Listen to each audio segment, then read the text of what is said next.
The year was 1925, and the town of Nome, Alaska, was effectively an island on the edge of the world. 2 degrees south of the Arctic Circle, Nome was locked away for the winter, its harbor choked with impassable ice, and its trails buried under drifts that could swallow a house.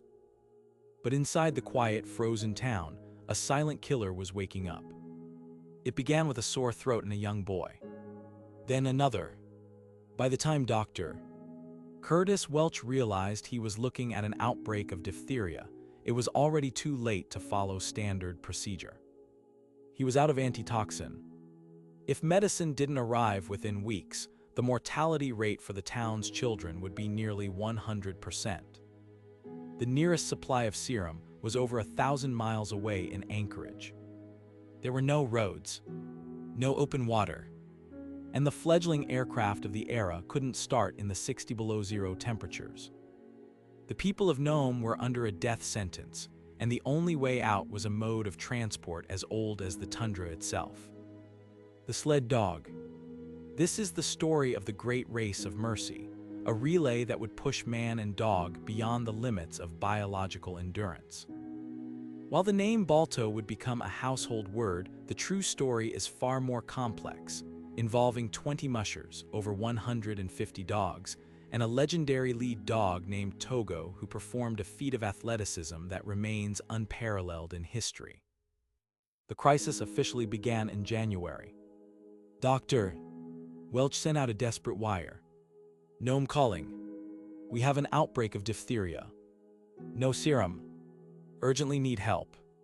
The message crackled across the wilderness, reaching the territorial governor in Juneau. A supply of 300,000 units of antitoxin was located in Anchorage, but getting it to Nome was a logistical nightmare. The furthest the train could take the medicine was Nenana. From there, Nome lay 674 miles to the west across the frozen interior and the treacherous Bering Sea ice. In a modern car, that distance is a long day's drive. In 1925, the mail took 25 days to cover that ground by dog team. But the children of Nome didn't have 25 days. The experts estimated the serum would only last 6 days in the extreme cold before the glass vials shattered or the medicine spoiled. They needed to do the impossible.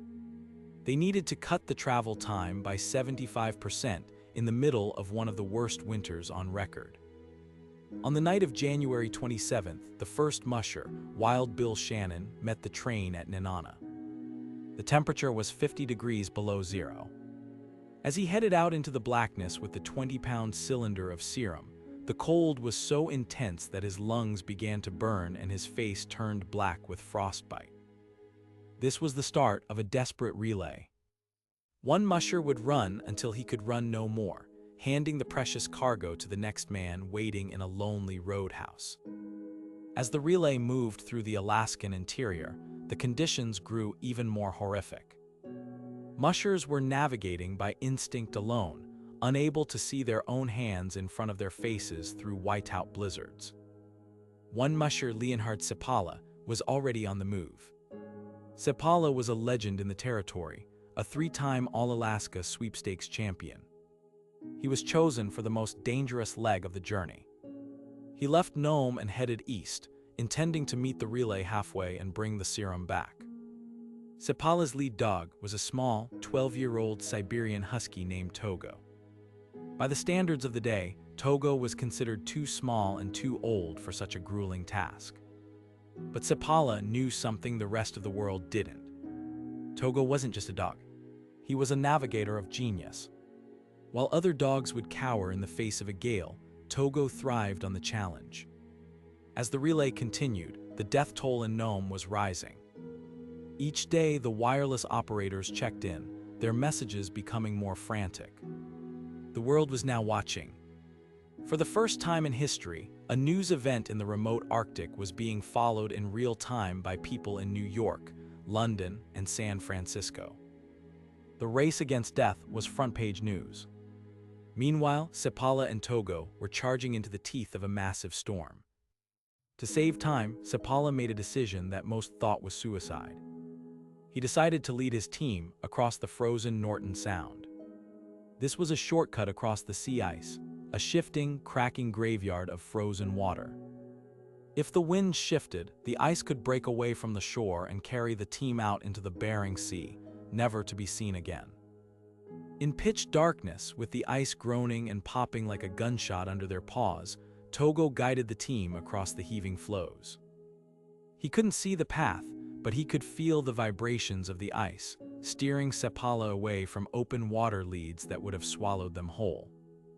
They met the eastbound musher Henry Ivanov, caught the serum, and immediately turned back around.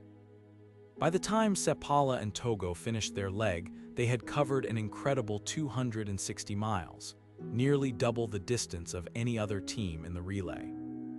Togo was exhausted, his legs stiffening in the cold, but he had delivered the medicine to the final string of mushers. The penultimate leg was handled by Charlie Olson, who handed the serum to Gunnar Kaasen. Kaasen's lead dog was a young, relatively unproven black husky named Balto. Kaasen set out into a storm so fierce that he couldn't see the dogs closest to the sled. At one point, a blast of wind flipped the sled over, burying the serum in a snowdrift. Kaasen had to dig through the powder with his bare hands, frantic, until he felt the cold metal of the canister. Kaasen arrived at the final handoff point at point safety ahead of schedule.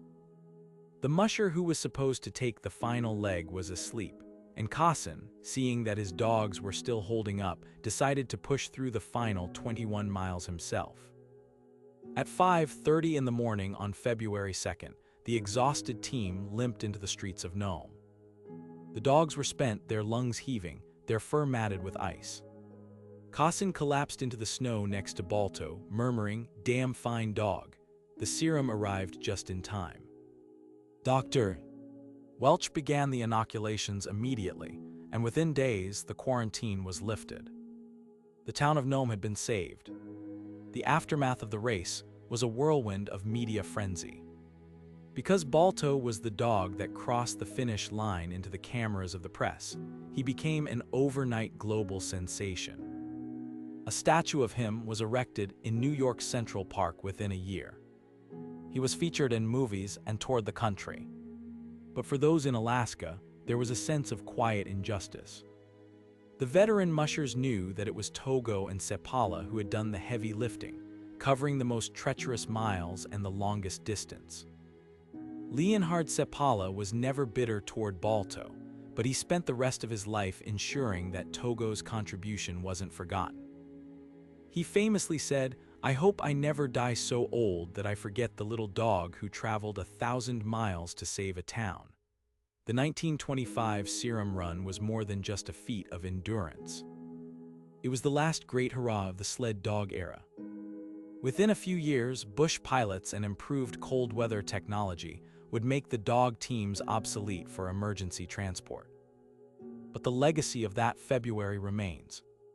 It is the inspiration for the modern Iditarod Trail sled dog race, a tribute to the men and animals who refused to let a town die. As we look back at the grainy photos of these frost-covered men and their loyal dogs, we see more than just a historical footnote. We see a testament to the power of cooperation.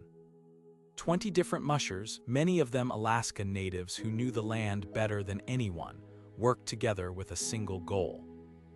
They didn't do it for the fame. Most of them returned to their quiet lives of trapping and mail delivery without ever receiving a headline.